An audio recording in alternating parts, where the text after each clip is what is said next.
अभी भी समय है, त्याग दो अपना लोभ। जो अन्य किसी की संपत्ति है उसे लौटा दो,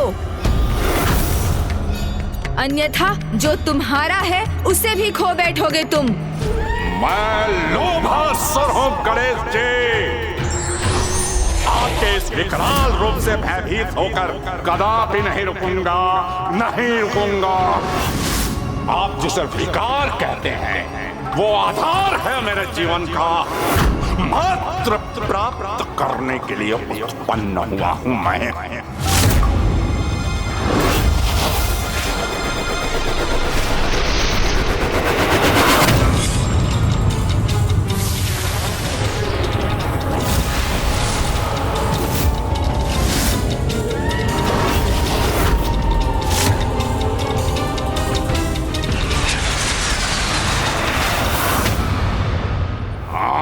ये क्या? ये एक त्रिशूल 3 में कैसे परिवर्तित हो गया? हाँ,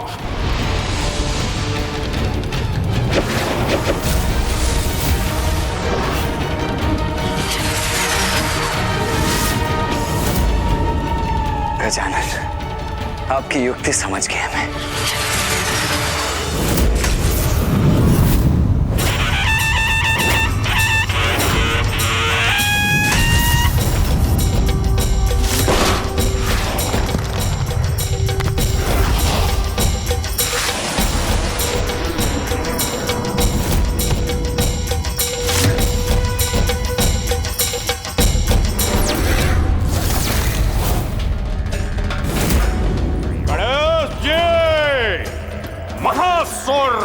लोभासुर हूं मैं।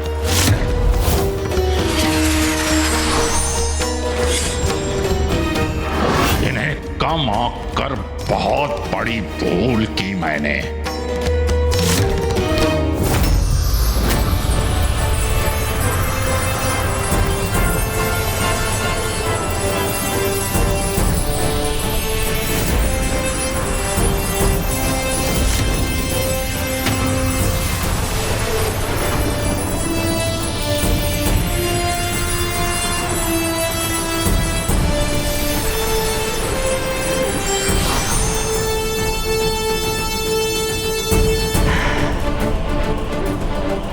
वो दुष्ट लोभासुर इस धन से वंचित होना कदापि नहीं सह सकेगा।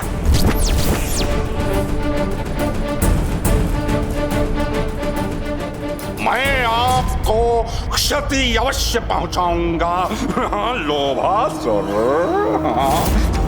क्योंकि मेरे अत्यंत मायावी अस्त्र नष्ट नहीं होते, नष्ट करते हैं।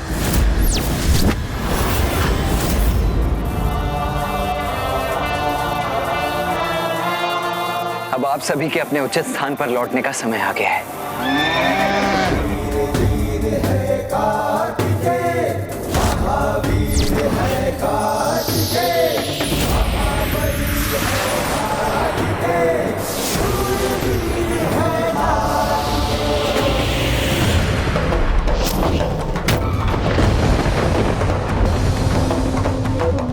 लोभासुर का लोभितपुर धन के प्रकाश से रिक्त हो रहा है, अर्थात हमारी योजना सफल हो रही है।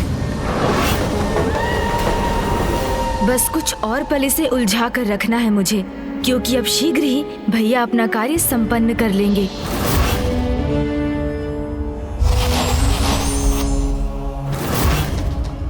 हाँ, इन्होंने तो पुनः अपना गजानन रूप धारण कर लिया। अब मैं इनके किस शीश पर अपना लक्ष्य साधूं? हाँ। क्या हुआ लोभासुर? अपने अस्त्र के वार को रोक क्यों लिया तुमने? क्या अपना लक्ष्य साधने में अक्षम हो गए हो?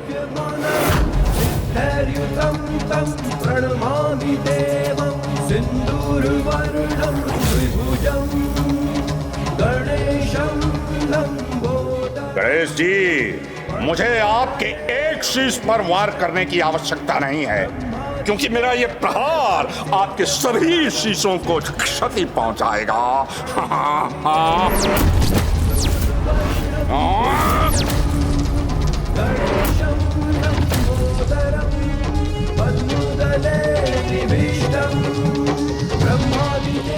मेरे आभूषण इनका आकार कम क्यों हो रहा है और ये कहाँ उड़े जा रहे हैं? हाँ, इन आभूषणों का प्रकाश कम क्यों हो रहा है? हाँ, हाँ,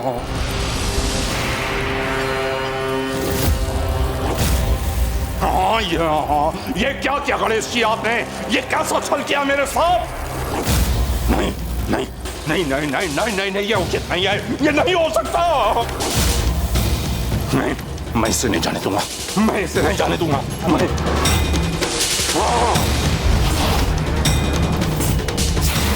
अपने आभूषण, अपने धन से वंचित नहीं होगा, मैं नहीं होऊंगा, मैं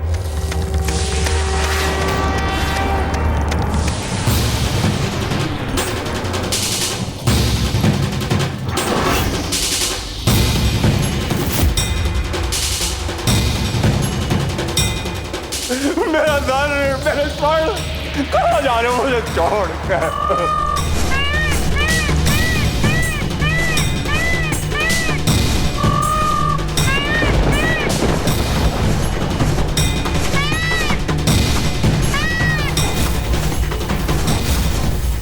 कुमार कार्तिक है, उनके हाथ में मेरा भाईवीन कपाल, उस कपाल में मेरा धन, मेरे रत्न। गणेश जी, ये छल किया है आपने, बहुत बड़ा छल किया है। जिस पर जिसका अधिकार हो उसे वो लौटाना छल नहीं, धर्म होता है लोभासुर। और गजानन ने तो तुम्हें पहले ही सचेत किया था कि जिसकी जो संपत्ति तुम्हारे पास है उसे वो लौटा दो, अन्यथा जो तुम्हारा है उसे भी खो दोगे तुम। किंतु तुम नहीं माने।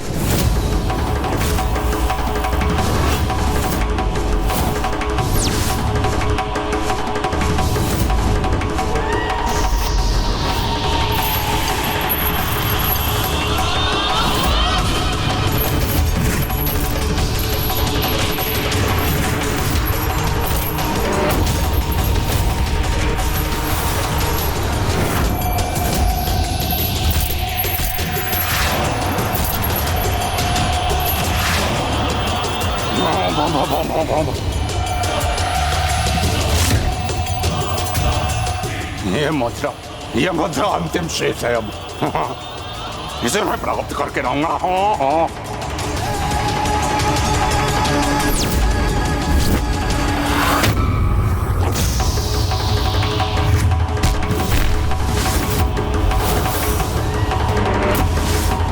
अब इन्हें इनके उचित स्थान तक पहुंचाने का समय आ गया है।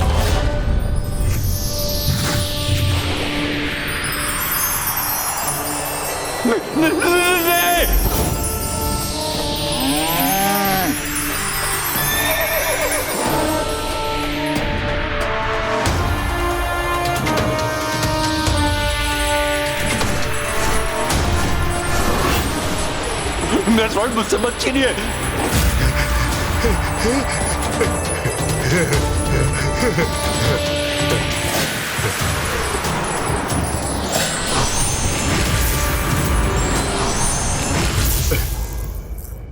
आपने जो वचन दिया था उसे निभा दिया गजानन गणेश जी। आपको और देव सेनापति कुमार कार्तिकेय को मेरे ऊपर इस उपकार के लिए कोटि कोटि धन्यवाद प्रभु।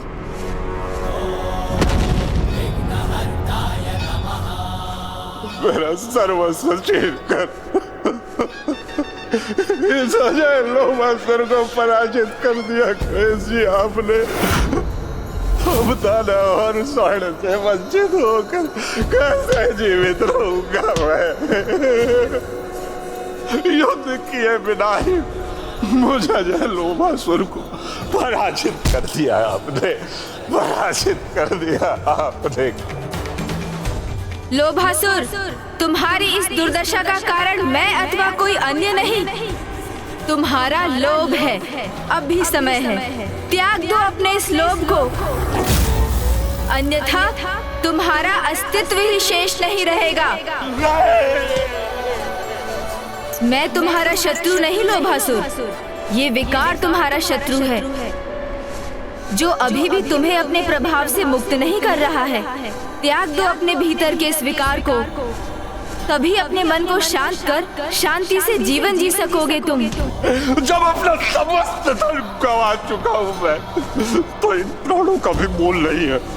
प्राण नहीं चाहिए मुझे, इन प्राणों से मुझे मुक्ति दीजिए प्रभु, क्योंकि धन रहित व्यर्थ है मेरा जीवन, व्यर्थ है मेरा जीवन, व्यर्थ है।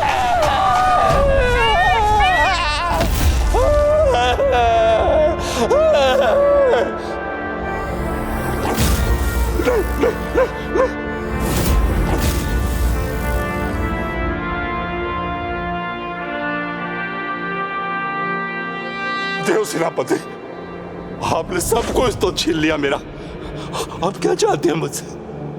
अब क्या शेष है मेरे पास? क्या लेने आए हैं आप?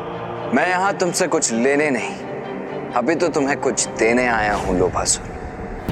मैं तुम्हें देने आया हूँ वास्तविक धन। धन? धन? वास्तविक धन? तो प्रतीक्षा क्यों कर रहे हैं प्रभु? दीजिए ना, दीजिए ना प्रभु, धन प्रभु, दीजिए धन प्रभु, प्रभु दीजिए ना। वो वास्तविक धन है ओम गंग गजाननाय नमः। ओम नमस्ते गणपते त्वमेव प्रत्यक्षम्। इस मंत्र का जाप करो लोभासुर। इस मंत्र के जाप के प्रताप से आज तुमने जो अपना सब कुछ खोया है उससे भी कहीं अधिक, कहीं बहुमूल्य प्राप्त कर लोगे तुम। ओम गंग गजाननाय नमः। ओम गंग गजाननाय नमः। ओम गजाननाय नमः। देव श्री गणेश, देव श्री गणेश, देव ओम गण गजाननाय नमः।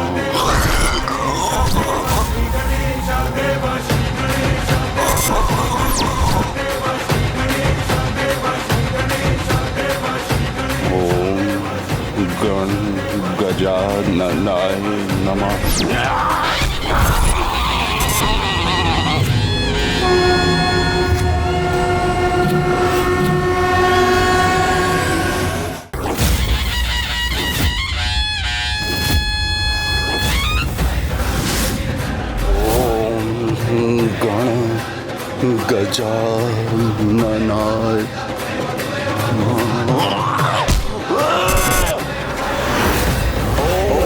गजाननाय ओम गंग गजाननाय नमः। ओम गंग गजाननाय नमः। ओम गणगणानाय नमः। गण गजाननाय नमः। ओम गण गजाननाय नमः। ओम गण गजाननाय नमः।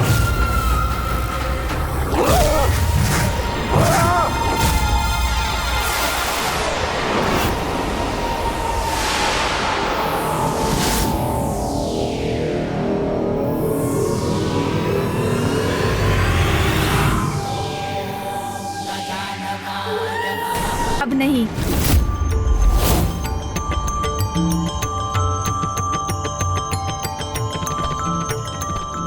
गणेश जी, अब धन के भूख से मुक्ति प्राप्त हुई है तो वास्तव में अपार भूख का आभास हुआ है मुझे। ये भोजन तुम्हारे ही लिए है, इसे ग्रहण करो लोभासुर।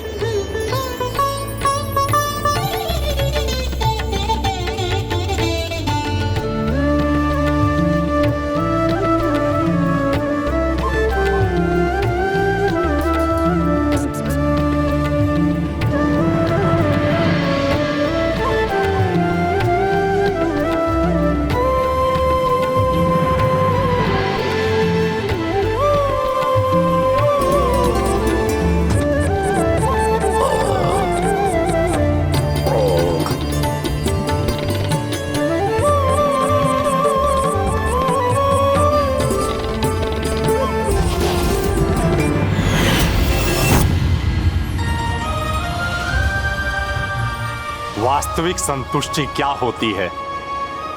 आज ये प्रथम बार अनुभव हुआ है मुझे प्रभु, और आपकी कृपा से मैं ये भी समझने में सफल हुआ हूं कि लोभ ही नहीं, संतोष ही जीवन का आधार होना चाहिए।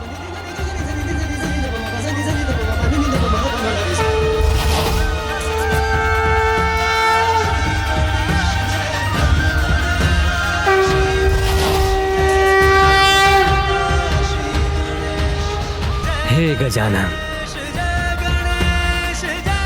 देवताओं को उनके रत्न लौटाने वाले, लोक को बंदी बनाकर सृष्टि से दूर भेजने वाले, आपके इन अद्भुत गजानन अवतार की पूर्ण श्रद्धा और भक्ति से पूजा करने वाला भक्त अपने समस्त विकारों को मिटाने में सफल हो सकेगा।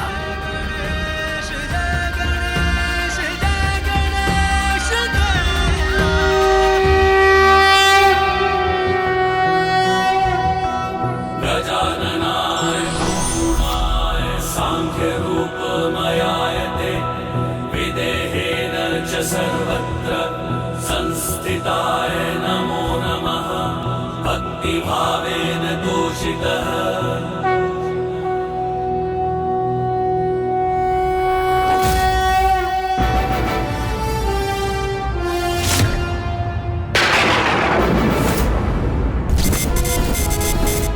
मेरे ध्यान में ये कैसा व्यवधान उत्पन्न हो रहा है, ये कैसे अशुभ दृश्य उत्पन्न हो रहे हैं मेरे समक्ष।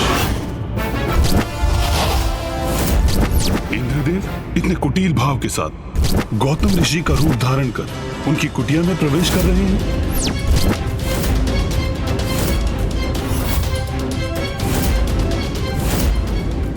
स्वर्ग की अप्सरा देवी मेनका ऋषि विश्वामित्र के ध्यान में बाधा डाल रही है।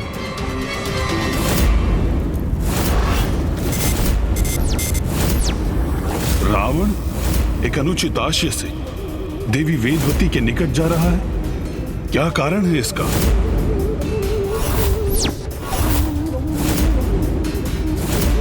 कामासुर, कामासुर, अत्यधिक लालच करने से व्यक्ति के पास जो है वो भी चला जाता है। इसलिए तो कहा जाता है संतोषम परम सुखम, अर्थात जितना है उतने में संतोष करना चाहिए।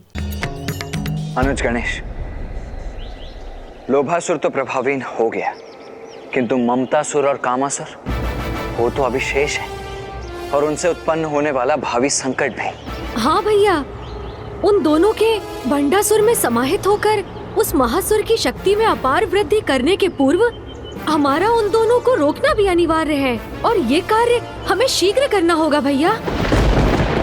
कामासुर, कामासुर। ज्ञानानंदमयं देवं निर्मल प्रणाम प्रभु। प्रणाम प्रभु। है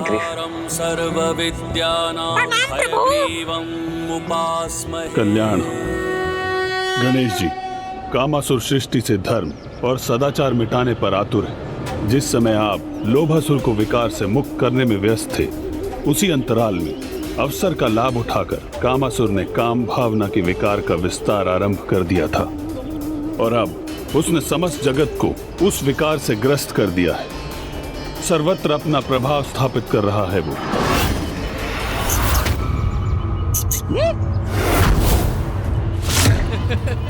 अति उत्तम।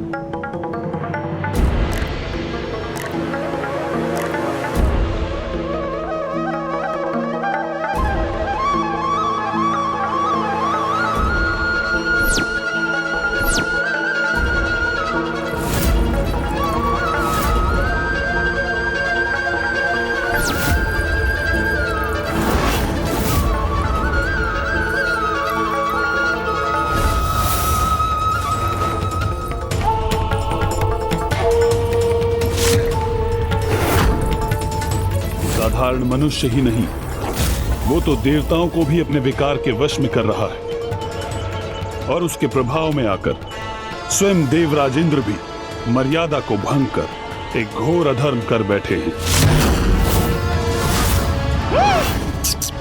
प्रभु, ऐसा क्या धर्म हो गया देवराज इंद्र से पूर्व काल में देवराज इंद्र प्रभु ब्रह्मदेव की मानस पुत्री देवी अहिल्या के सौंदर्य से आकर्षित होकर उनसे विवाह करने के इच्छुक थे, किंतु ब्रह्मदेव ने अपनी पुत्री के वर के रूप में उनका नहीं अपितु तपस्वी गौतम ऋषि का चुनाव किया।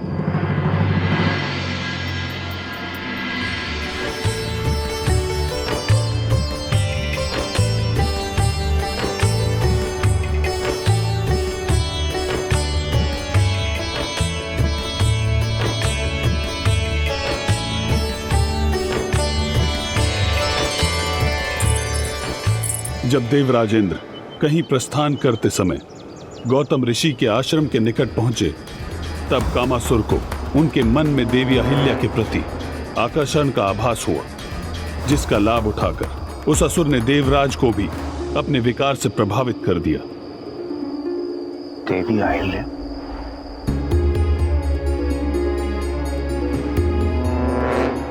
अब तो उनका विचार करना भी मर्यादा के विरुद्ध है, और मर्यादा की सीमा का उल्लंघन मुझे कदापि नहीं करना चाहिए।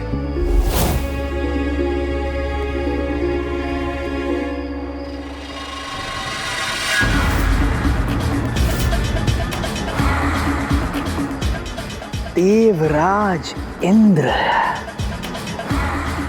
मेरे विकार की अपार शक्ति विवेक का नाश कर मर्यादाओं को भंग करवाती है। और अब ठीक वैसा आपके साथ होने जा रहा है देवराज।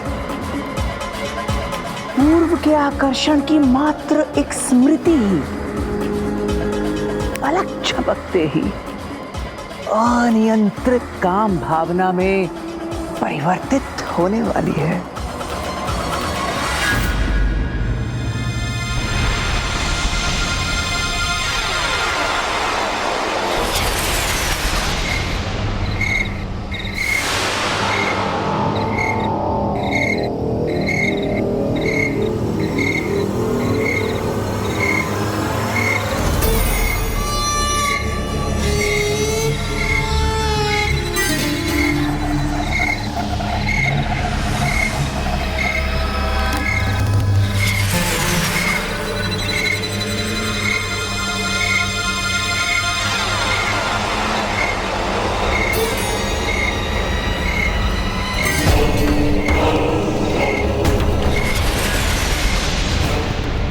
कामासुर ने तो अपना काम कर दिया, अब जो शेष है वो इनके कर्म करेंगे।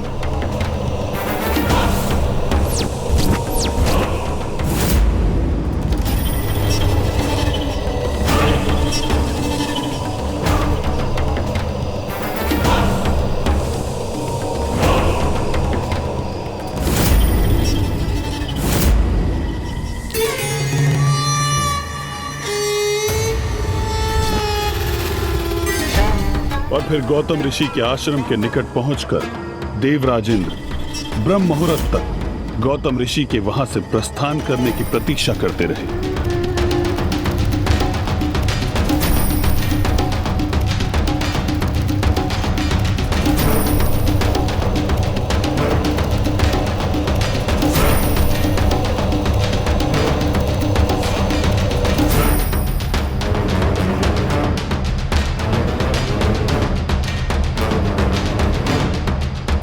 और जब सूर्य उदय के पूर्व गौतम ऋषि अपने नित्य संस्कारों के लिए आश्रम से बाहर गए, तो समस्त मर्यादाओं को भूलकर देवराज इंद्र स्वयं को महापाप करने से नहीं रोक सके।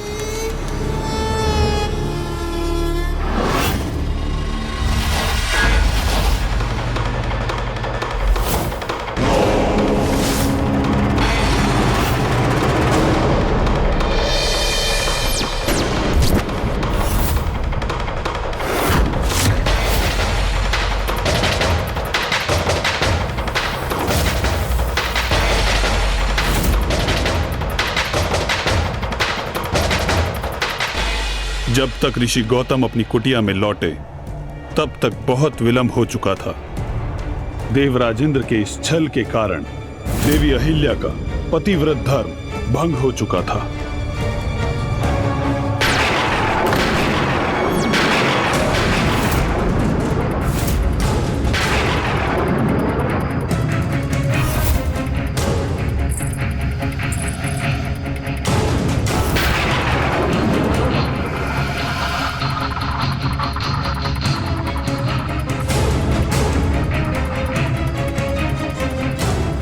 ये कैसे संभव है? इन दोनों में मेरी स्वामी कौन है? कौन हो तुम? मेरा रूप धारण करके छल से मेरी कुटिया में क्यों हो तुम? उत्तर दो, कौन हो तुम? अपना वास्तविक परिचय उजागर करो। मुझे ज्ञात तो हो कौन है वो अधर्मी, वो पापी जिसने इतना बड़ा घोर अपराध करने का दुस्साहस किया है।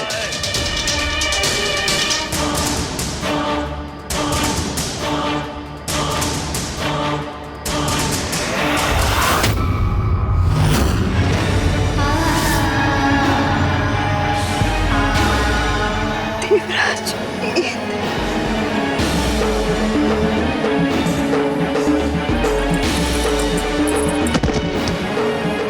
देवराज इंद्र, आपसे इतना बड़ा धर्म कैसे हो गया? मर्यादाओं का पालन करना, पराई स्त्री का सम्मान करना, छल कपट से दूर रहना, ये धर्म होता है देवताओं का। ये आप कैसे भूल गए देवराज? कैसे भूल गए देवराज? मेरा कार्य तो हो गया, अब आप भुगतिए देवराज इंद्र।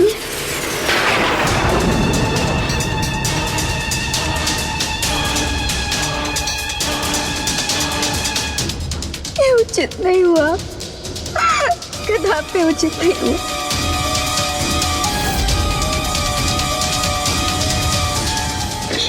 देवराज, देवराज,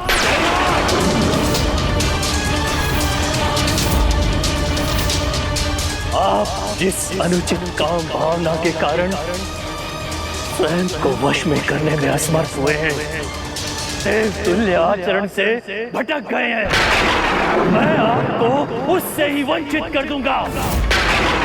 मैं आपको शाप देता हूँ कि आपकी काम इंद्रियां नष्ट हो जाए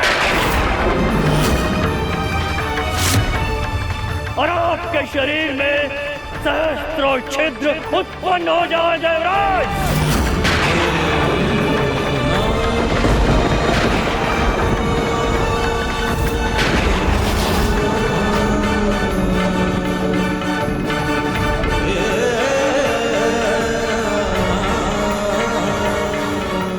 हे ऋषिवर, मुझसे ये जघन्य अपराध हो गया जिसके लिए मैं लज्जित हूं। मुझे ज्ञात नहीं मैं पथभ्रष्ट होकर स्वयं पर से अपना नियंत्रण कैसे खो बैठा। मुझ पर दया कीजिए ऋषि, मुझे क्षमा कर दीजिए, क्षमा कर दीजिए मुझे।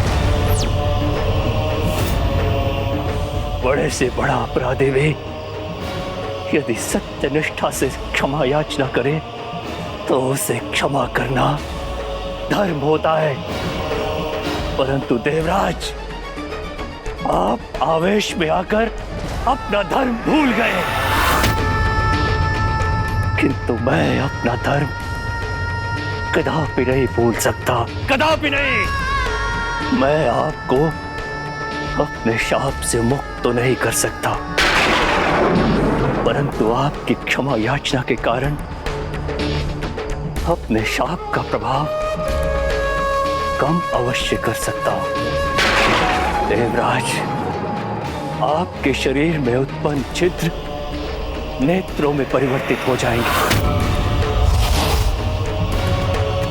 जिससे आप अच्छाई, बुराई, उचित अनुचित को स्पष्ट रूप से देख पाएंगे और आपकी कामेंद्री एक अज कामेंद्री में परिवर्तित हो जाएगी, जो आपको सदैव आपके इस पशु आचरण का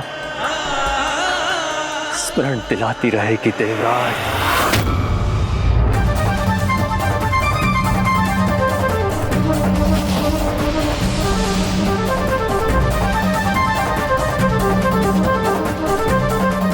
आपका कोटि कोटि धन्यवाद ऋषि, आपका कोटि कोटि धन्यवाद।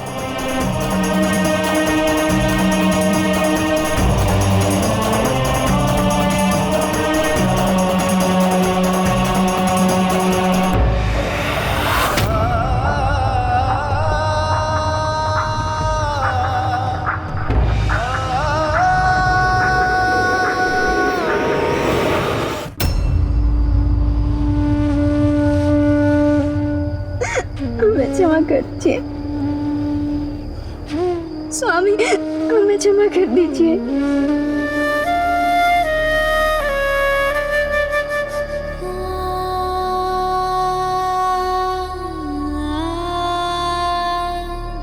स्वामी, स्वामी, मुझे क्षमा कर दीजिए स्वामी, मुझे क्षमा कर दीजिए।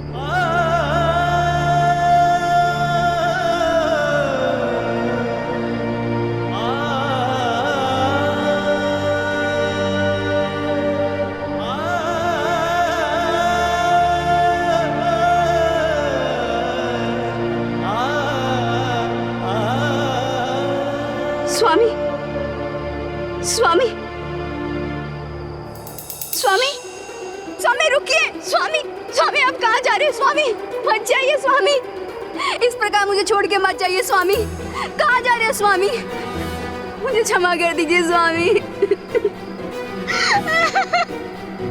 स्वामी, मैं जानती हूँ कि मैं आपकी दोषी हूँ, पर ये दोष मुझसे अज्ञानतावश हुआ है। मुझे क्षमा कर दे स्वामी, मुझे क्षमा कर दे। देवराज इंद्र के छल ने जिस पाप में मुझे भागीदार होने को विवश किया, इसका इतना बड़ा दंड मत दीजिए स्वामी, मत दीजिए। मेरा परित्याग मत कीजिए स्वामी, मत कीजिए। मुझे क्षमा कर दीजिए स्वामी, मुझे क्षमा कर दीजिए स्वामी। देवी, इसमें आपका भी उतना ही दोष है जितना कि देवराज इंद्र का। ये सत्य है कि देवराज इंद्र हमारा रूप धारण करके आए और आप उन्हें पहचान नहीं सकी, किंतु एक राजा के अधीरता भरे स्पर्श और एक ऋषि के शांत स्पर्श की शीतलता को आप पहचान क्यों नहीं सकी देवी? मैं तब अद्र निंद्रा में थी स्वामी। उस स्थिति में मुझसे बहुत बड़ी भूल हो गई, मुझे क्षमा कर दीजिए स्वामी। अर्धनिद्रा में जिस प्रकार एक पाषाण शिला की भांति आप स्पर्श के भेद को समझने में असमर्थ रही हैं, उसी प्रकार शिला के रूप में आपको अनेकों वर्षों तक तपस्या करनी होगी, तपस्या करनी होगी।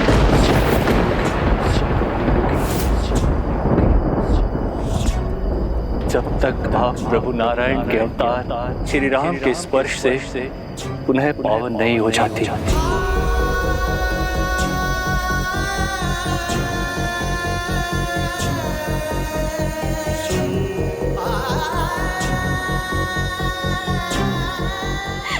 स्वामी,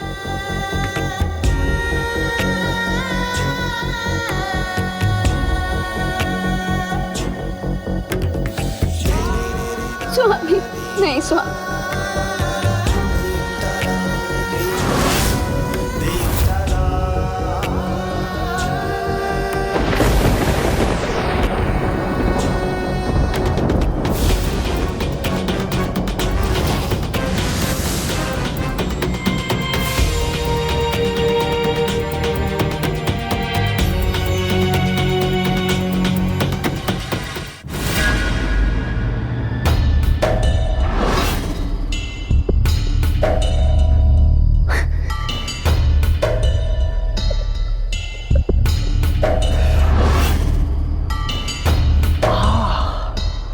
आनंद आ गया, मन तृप्त हो गया ये दृश्य देखकर।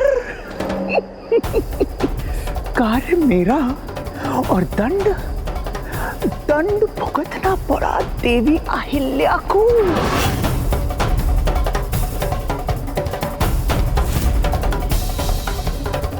किंतु ये तो अभी आरंभ मात्र है, अभी तो बहुत कुछ शेष है। इस समस्त जगत में मेरे काम विकार का विस्तार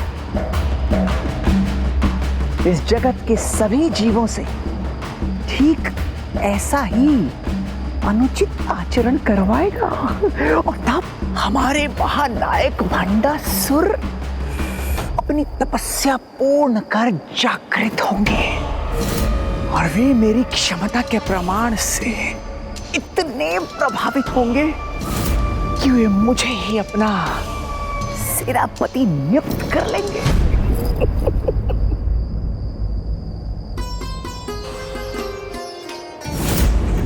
कितने दुर्भाग्य की बात है।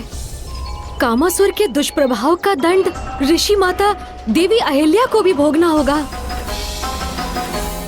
अपने स्वामी ऋषि गौतम और उनका भेष धर कर आए देवराज इंद्र के स्पर्श में भेद न कर पाने के कारण उन्हें भी शिला बनकर अनेक वर्षों तक मामा श्री प्रभु श्री नारायण के श्री राम अवतार की प्रतीक्षा करनी होगी। किंतु मात्र देवराज इंद्र को ही नहीं, उस दुष्ट कामासुर ने राक्षस राज रावण को भी अपने वश में कर लिया।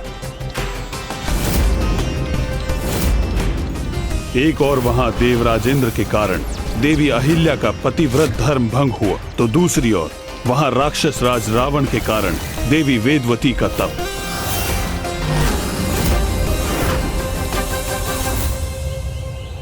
माता वेदवती की तपस्या भंग करवा दी उस दशानन ने, जो वो अनंत काल से प्रभु श्री हरि नारायण को पति रूप में प्राप्त करने के लिए कर रही थी।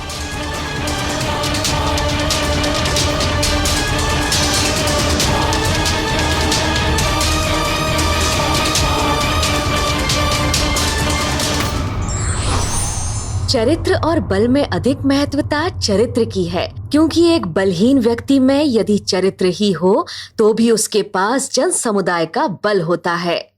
कामासुर के विकार का प्रभाव समस्त संसार में प्रसारित हो चुका है। एक और वहां देवराज इंद्र के कारण देवी अहिल्या का पतिव्रत धर्म भंग हुआ, तो दूसरी ओर वहां राक्षस राज रावण के कारण देवी वेदवती का तप।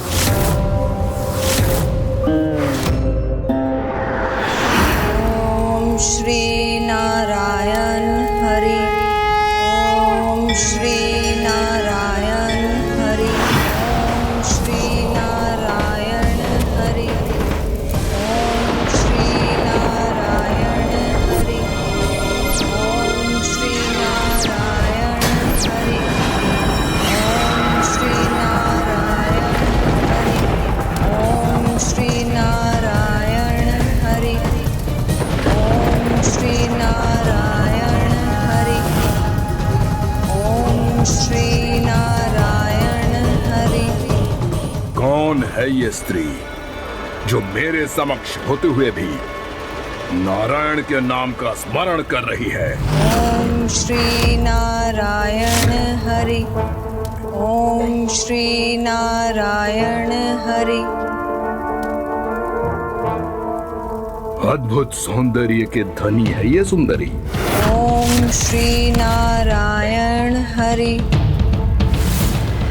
यहाँ तो अधिक प्रयास करने की आवश्यकता भी नहीं है मुझे, क्योंकि ये तो मेरे समान ही दुष्टता से भरा हुआ है। काम विकार तो इसमें पूर्व से ही है, मुझे तो मात्र उजागर भर ही करना है।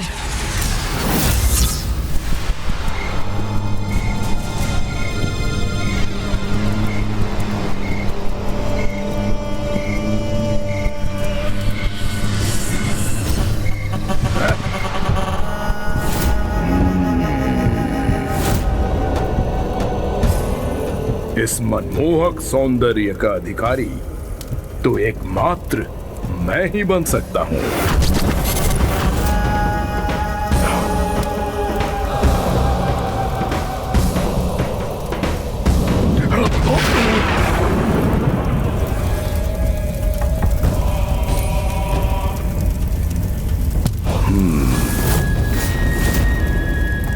अद्भुत, अत्यंत अद्भुत। सुंदरी, क्यों नारायण के तप में अपने यौवन को इस वन में व्यर्थ कर रही हो?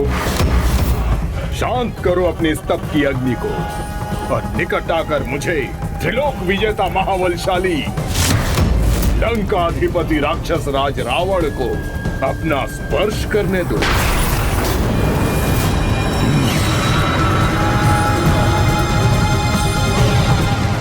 ये क्या? ये तो मात्र खड़ा होकर तप की अग्नि के मंद पड़ने की प्रतीक्षा कर रहा है, किंतु इस प्रकार मेरा प्रयोजन कैसे सिद्ध होगा? मुझे तत्काल कुछ करना ही होगा।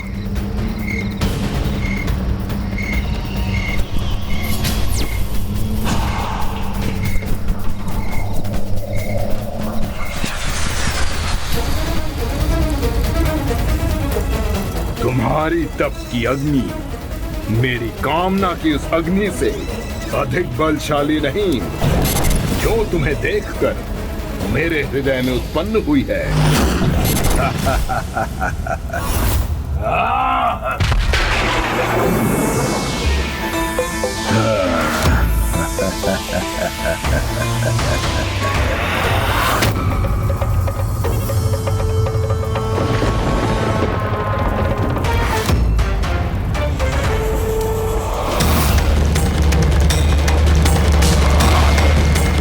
बार बार अनुरोध करने का अभ्यास नहीं है ये रावण को। चलो।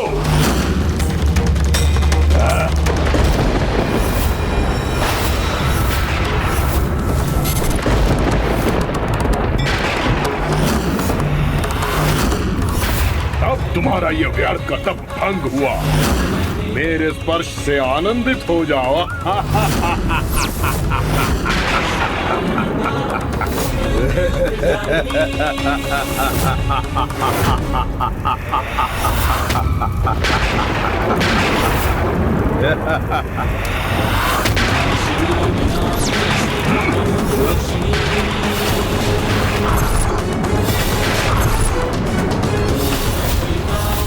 तो साहसी रावण, सर्वप्रथम मेरे तप को भंग किया तुमने, फिर मेरे केश का स्पर्श कर मुझे अपवित्र कर दिया। तुम्हारे इस अपराध के लिए तुम्हें दंडित करने हेतु मैं तुम्हें एक ही पल में शाप देकर भस्म कर सकती हूँ, किंतु मैं अपने तपोबल को तुम जैसे उद्दंड पर व्यर्थ नहीं करना चाहती, किंतु तुम्हें तुम्हारे दुस्साहस का दंड अवश्य दूंगी मैं। वन्य जीवन धारण कर तुम्हारे विनाश का कारण बनूंगी। और ये जो काले केश तुम्हारे हाथ में है, यही तुम्हारा काल बनेंगे। नीच अन्यायी रावण!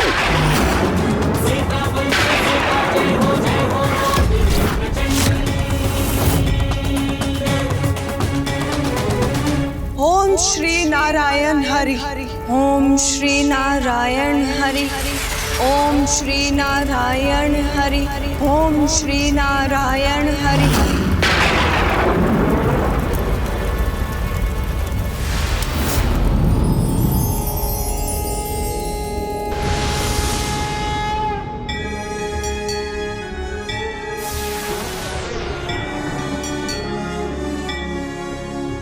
वन्य जीवन धारण कर तुम्हारे विनाश का कारण बनूंगी।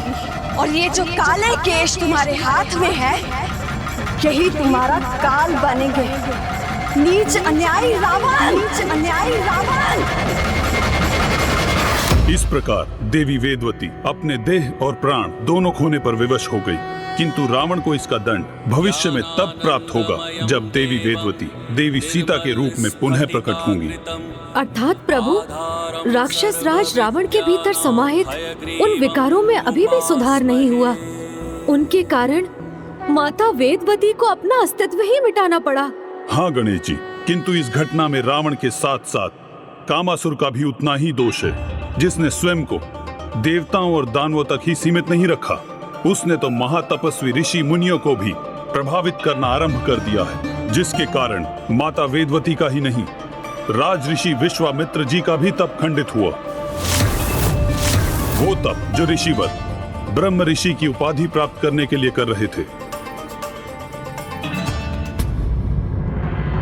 जहां एक और ऋषि वशिष्ठ के समान ब्रह्म ऋषि की उपाधि प्राप्त करने की इच्छा से ऋषि विश्वामित्र अटूट तपस्या में लीन थे, वहीं देवराज इंद्र और अन्य देवताओं के मन में शंका उत्पन्न हुई कि कहीं ऋषिवर को ब्रह्म ऋषि की उपाधि प्राप्त होने पर देवताओं की प्रतिष्ठा कम न हो जाए और किसी कारणवश देवता ऋषिवर के अपार क्रोध के भागी न बन जाएं। इसलिए उन्होंने स्वर्ग की अप्सरा देवी मेनका को उनका तप भंग करने के लिए भेज दिया।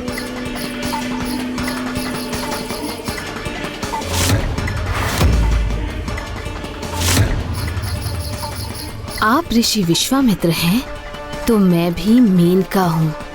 आपका तप तो मैं अवश्य भंग करूंगी।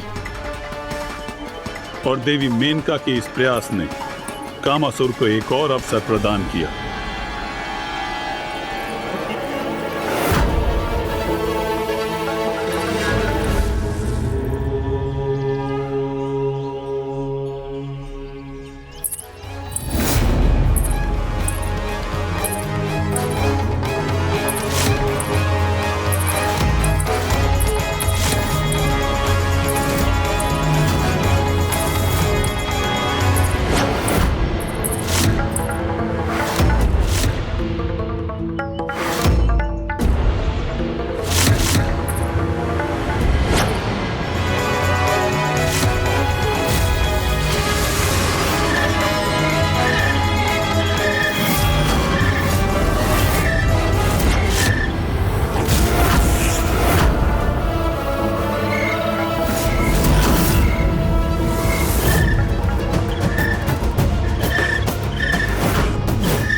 कितने भी ध्यान में मग्न क्यों ना हो, किंतु काम विकार के प्रभाव से आपका ध्यान भंग होना ही होना है।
सहस्त्रों वर्षों की कठोर तपस्या क्षण भर में ऐसे नष्ट हो जाती है ना।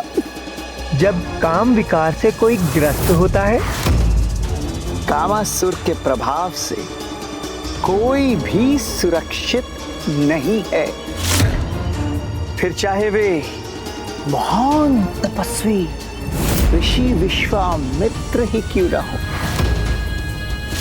ऐसा ही है कामासुर के प्रभाव का परिणाम। वो जब चाहे तब बड़े बड़े ऋषियों के सहस्त्रों वर्षों के तप को भी क्षण भर में व्यर्थ कर सकता है। उसी समय कामासुर ने उन पर अपने विकार का प्रभाव कर दिया। प्रभु, इससे पूर्व की वो और दुष्टता करे, हमें इस कामासुर को रोकना ही होगा। किंतु उसे ढूंढेंगे हम कहाँ होगा वो? प्रभु, ये मुझे ज्ञात है। अंतरिक्ष में एक सुंदर स्थान पर उल्का पिंडों के समूह पर स्थित कामासुर ने अपने लोक का निर्माण किया है। उसका नाम है रतीतपुरम।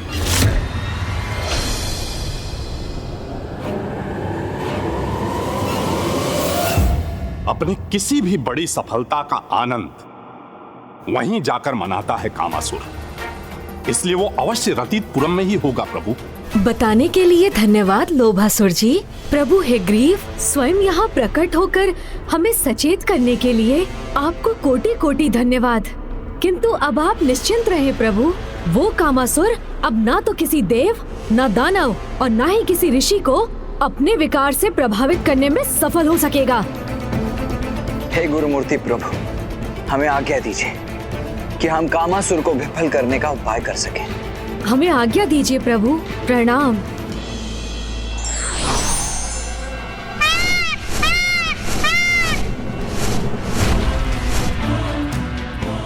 आओ अनुज गणेश, हमें शीघ्रता करनी चाहिए, इसलिए तुम भी मेरे साथ ही चलो। मूषक जी, आपने मुझे यहाँ तक पहुँचाया, उसके लिए इतना श्रम किया, इसलिए अब आप कुछ समय विश्राम कीजिए। मयूर जी, अब हमें रतीतपुरम ले चलिए। मयूर जी, आगे बढ़िए।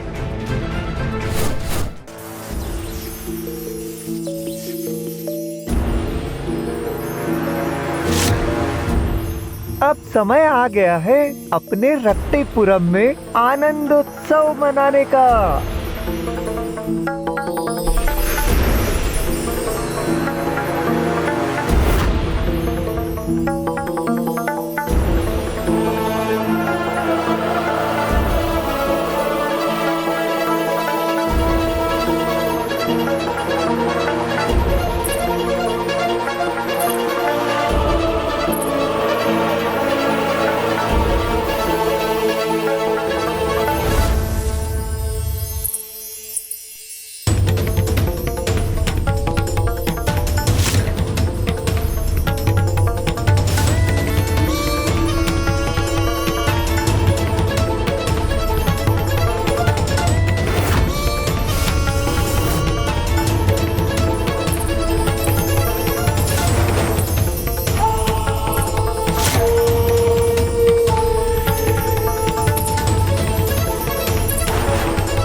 आज मेरे इस लोक में आनंदोत्सव का समय है।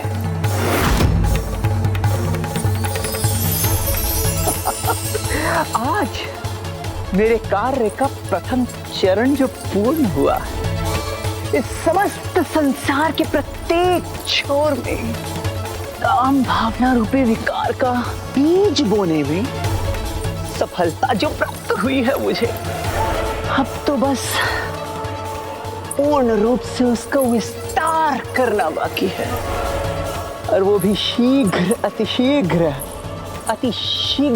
संपन्न होगा।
भैया वहाँ।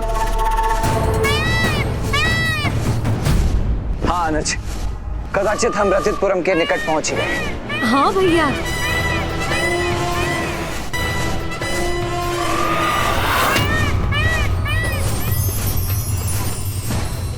कैसा विचित्र स्थान है, जिसके चारों ओर ये इंद्रधनुष से प्रतीत होने वाले सतरंगी चक्र हैं।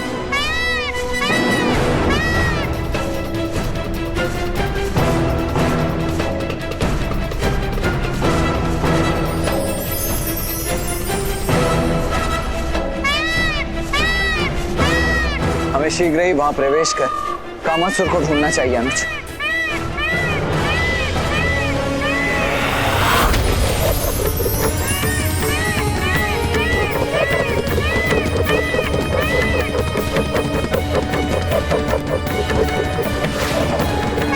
ये प्रकाश कण तो हम पर ही वार करने के लिए तैयार है।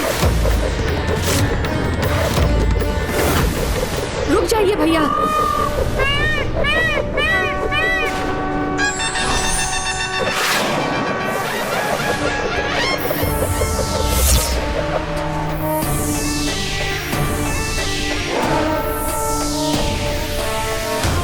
चलिए भैया, आगे बढ़ते हैं। हाँ गणेश, किंतु अब मुझे भी इन प्रकाश चक्रों से सावधान रहना होगा।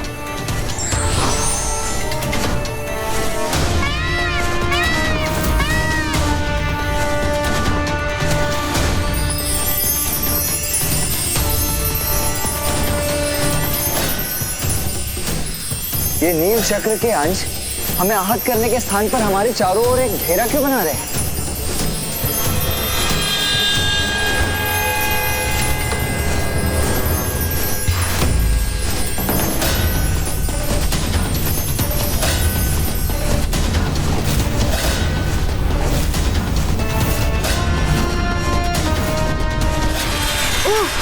ये तो हमें रथितपुरम के प्रवेश स्थान से दूर ले आए। और प्रथम चक्र में जो रिक्तता तुमने उत्पन्न की थी, वो तो पुनः भर गई अनुज, जिसके कारण हमारा मार्ग पूर्व की भांति ही बाधित हो गया है। मयूर जी,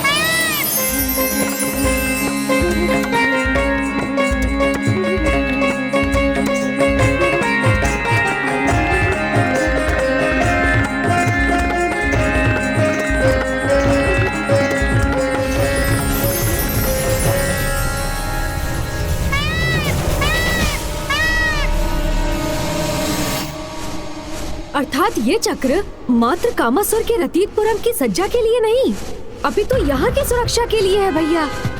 हाँ अनुज गणेश, और प्रत्येक बार जब भी हम भीतर जाने का प्रयास करेंगे, तब यदि हमारे साथ ऐसा ही हुआ तो हम तो यहीं स्थित रहकर रह जाएंगे।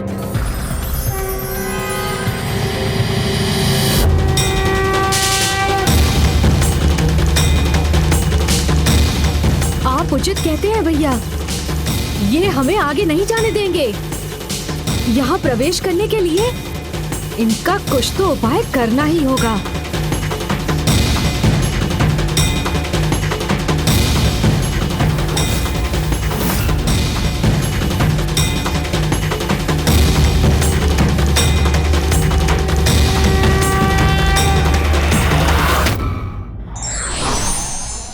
जितनी बड़ी चुनौती होगी, विजय भी उतना ही बड़ा होगा। इसीलिए व्यक्ति को प्रत्येक चुनौती के लिए सदा डटे रहना चाहिए। कामासुर तो अपने विकार का प्रयोग एक शस्त्र के समान ही करता है, और उसके द्वारा इस सतरंगी चक्र के निर्माण का भी इसी बात से अवश्य कोई संबंध है।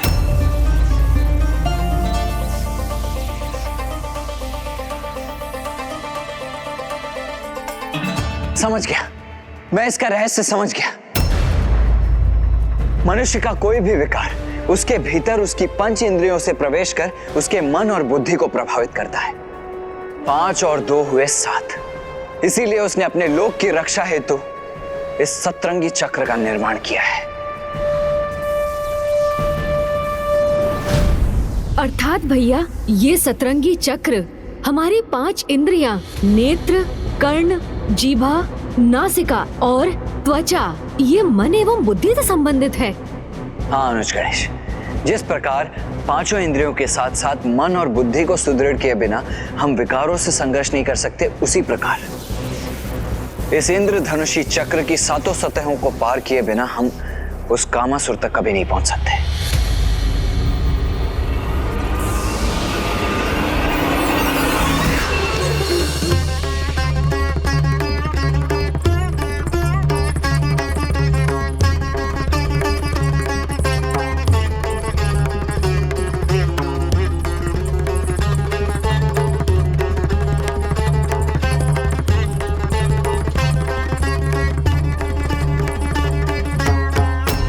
मात्र संगीत से उत्पन्न होने वाली नहीं, अपितु कामासुर के विकार की वाष्प है,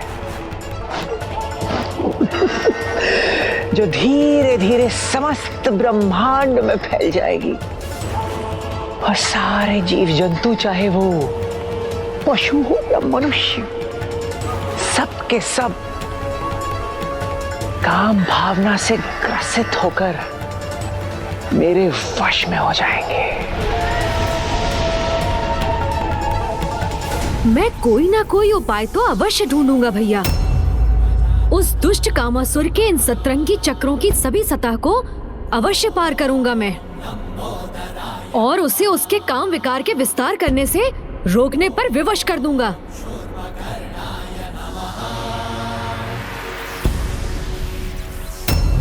क्या उपाय है इस सतरंगी सुरक्षा चक्र को भेदने का?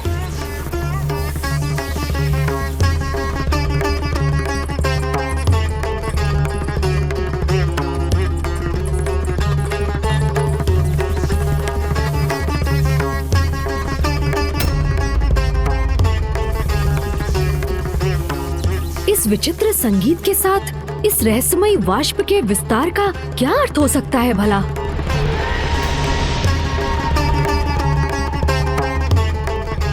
इस सितार की धुन मात्र एक साधारण धुन नहीं है। कदाचित यही धुन बाहरी सुरक्षा घेरे का स्रोत भी होगा। यदि हमें इसे रोकना है तो इस धुन को बंद करना ही होगा भैया।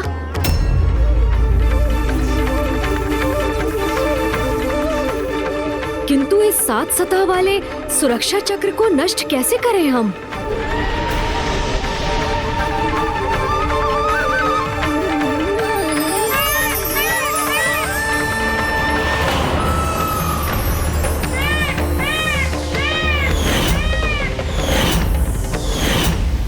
कदाचित इसका उपाय हमारे समक्ष है, क्योंकि मयूर जी तो चक्र के भीतर जाकर भी सुरक्षित रहे।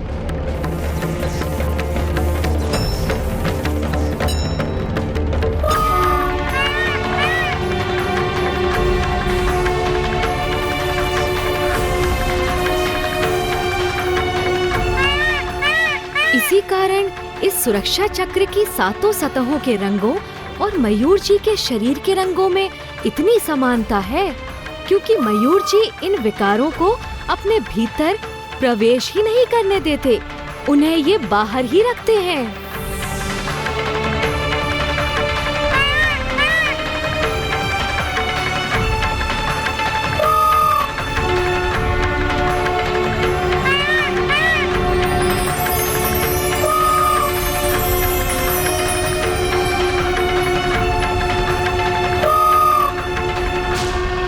क्या हुआ अनुज?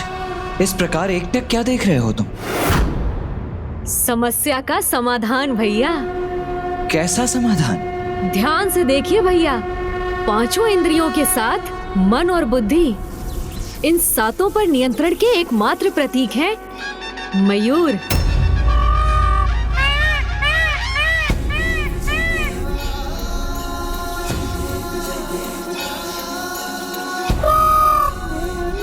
हाँ अनुज गणेश, मयूर संयम के प्रतीक ही तो है, इसीलिए तो इनमें देवताओं का वास भी माना जाता है। इनके ये 7 रंग पंच इंद्रियों के साथ साथ मन और बुद्धि पर भी नियंत्रण दर्शाते हैं। किंतु इससे हमारी समस्या के समाधान का क्या संबंध है अनुज?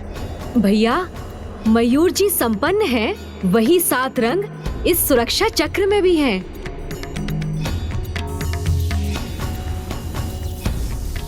अर्थात संयम के प्रतीक मयूर ही इस सतरंगी चक्र को भेदने में हमारे सहायक होंगे।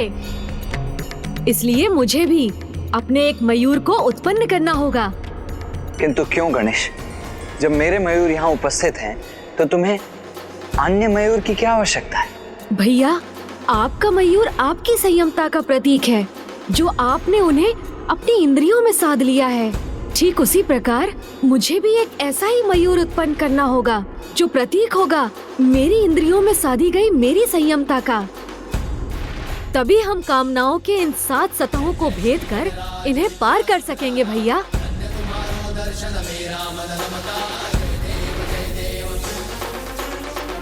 उचित है गणेश। इन 7 में सर्वप्रथम है मन, जिसे भक्ति की शक्ति से संयमित किया जा सकता है। और ये तो आपको भी ज्ञात है भैया कि माता पिता की भक्ति से श्रेष्ठ तो और कुछ भी नहीं होता। इसलिए उनका आवाहन कर मैं उस प्रथम रंग को प्राप्त करूंगा, जो प्रतीक होगा मन पर संयमता का।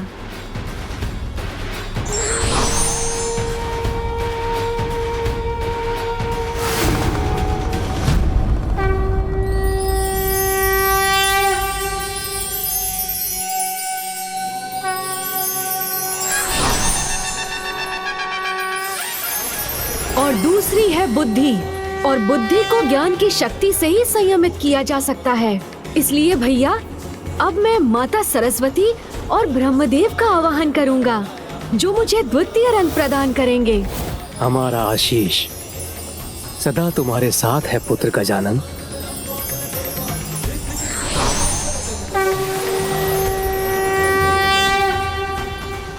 शेष 5 इंद्रियों में प्रथम है हमारे नेत्र, जिन्हें ध्यान शक्ति से संयमित किया जा सकता है।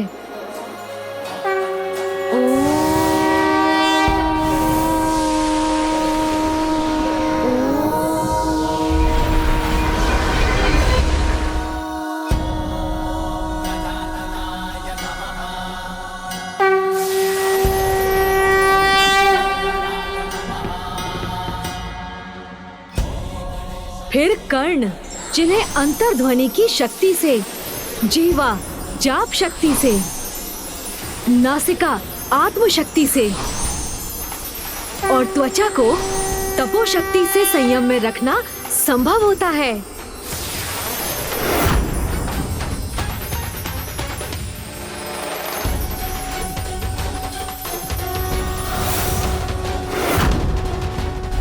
अद्भुत है पुत्र गणेश की बुद्धि। अपनी चतुराई के द्वारा ही गणेश ने 7 रंगों को प्राप्त कर लिया है स्वामी, जो प्रत्येक इंद्रियों पर विजय प्राप्त करने का प्रतीक है। और अब इन्हीं से गणेश अपने स्वयं का वाहन भी उत्पन्न करने वाले हैं, जो उन्हें कामासुर पर विजय प्राप्त करने में सहायता प्रदान करेगा।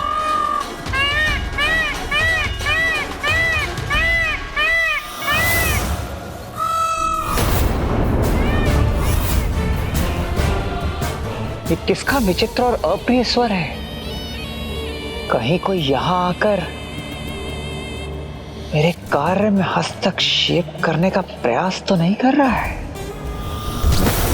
मेरे समक्ष ऐसा कोई भी प्रयास सफल नहीं होगा। मेरे द्वारा उत्पन्न किए गए काम के प्रभाव से कोई सुरक्षित नहीं रह सकेगा।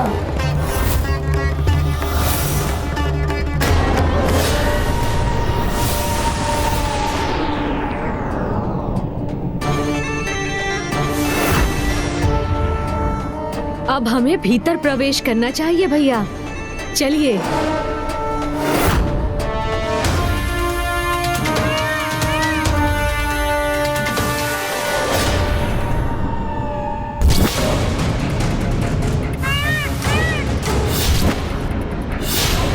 ये वाष्प तो गणेश की ओर ही अग्रसर है। गणेश सावधान!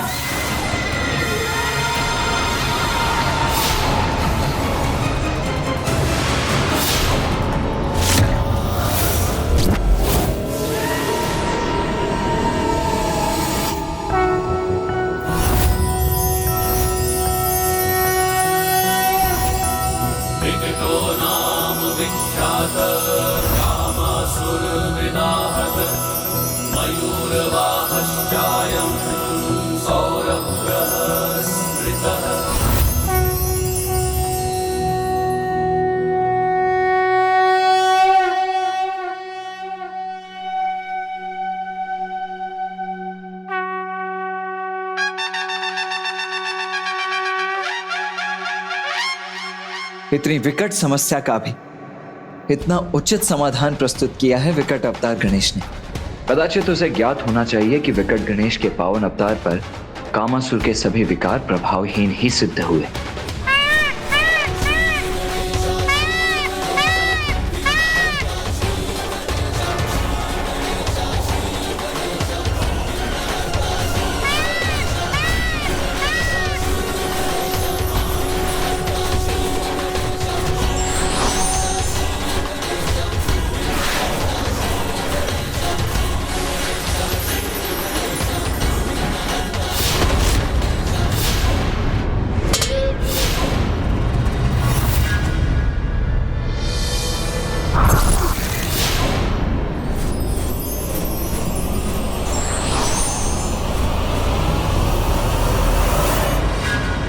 मेरे वाद्य यंत्र का तार कैसे खंडित हो गया? किंतु अभी अन्य तार तो शेष है। इन्हीं से अपना प्रबल प्रभाव उत्पन्न करूंगा मैं।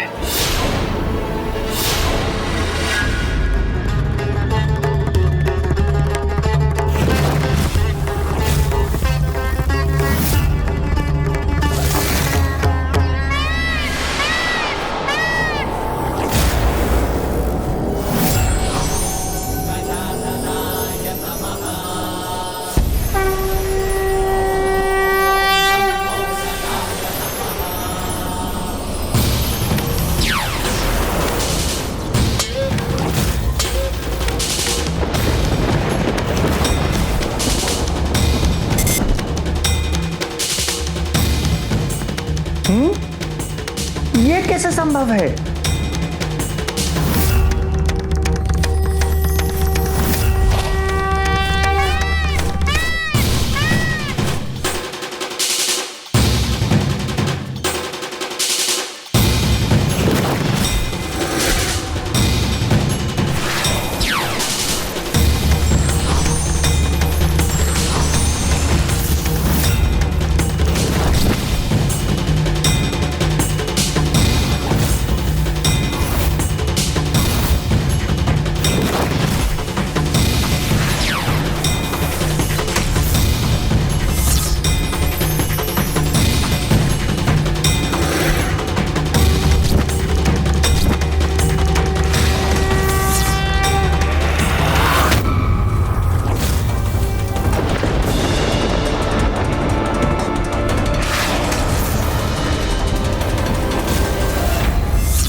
मेरा वाद्य यंत्र किसके प्रभाव से खंडित हो रहा है?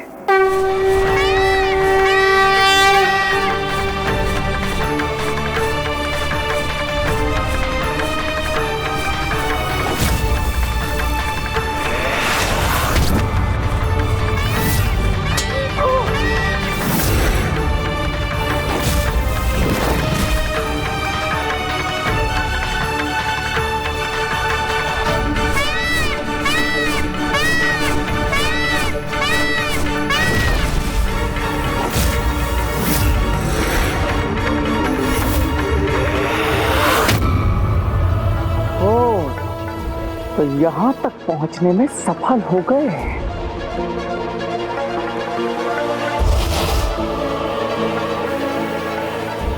गणेश जी! नहीं मूर्ख कामासुर, मात्र गणेश जी नहीं, विकट गणेश जी।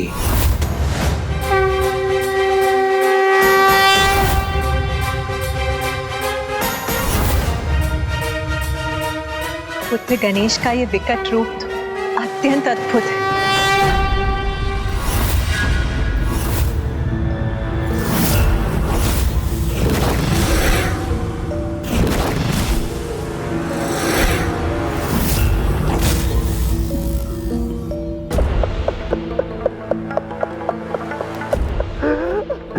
विघ्नहर्ता हो या विकट गणेश जी, आपके किसी भी रूप से भयभीत नहीं हूं मैं।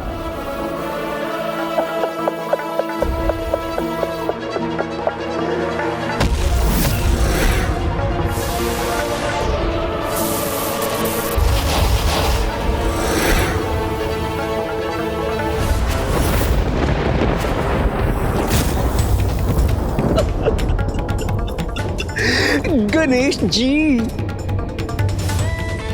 आप यहां तक तो पहुंच गए, किंतु इसके आगे एक पग भी नहीं बढ़ा सकेंगे।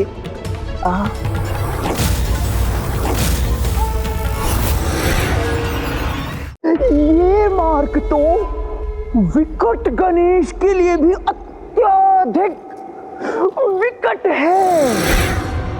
कामासुर, अपने विकार पर नियंत्रण रखो। तुम्हें पिताश्री शिव शंकर शंभू ने एक पिता की भांति यही समझाया था, किंतु तुम नहीं सुधरे। तो अब मैं तुम्हें चेतावनी देता हूँ, त्याग दो अपने कुटिलता भरे प्रयोजन को और धर्म के पथ का पालन करो। गणेश जी, पहचानिए मुझे, कामासुर हूँ मैं,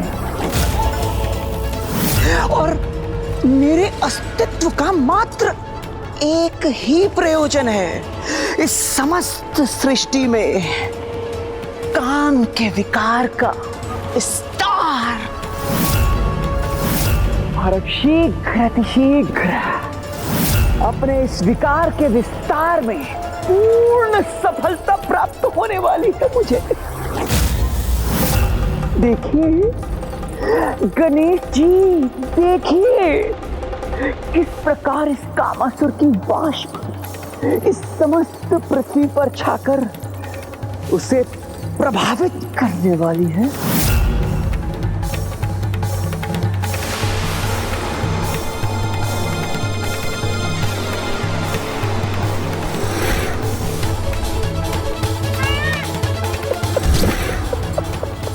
गणेश जी, अब देखिएगा किस प्रकार कामासुर के 5 महाबाण स्वयं आप में ही परिवर्तन ले आएंगे।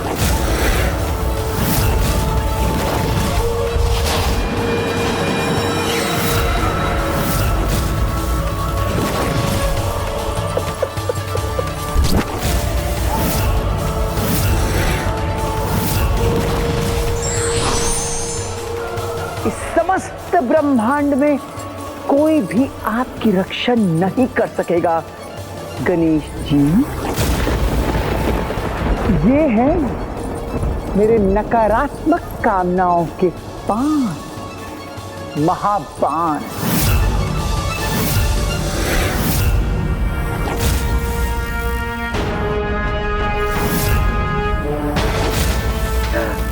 ये है उन्माद बाण, स्तंभन बाण, तापन बाण, शोषण बाण,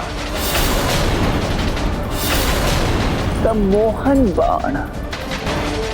ये वो मायावी बाण हैं जिनके प्रभाव से देवता भी मुक्त नहीं हो सकते। अब न स्वयं आप और ना ही कोई अन्य आपकी रक्षा कर सकेगा।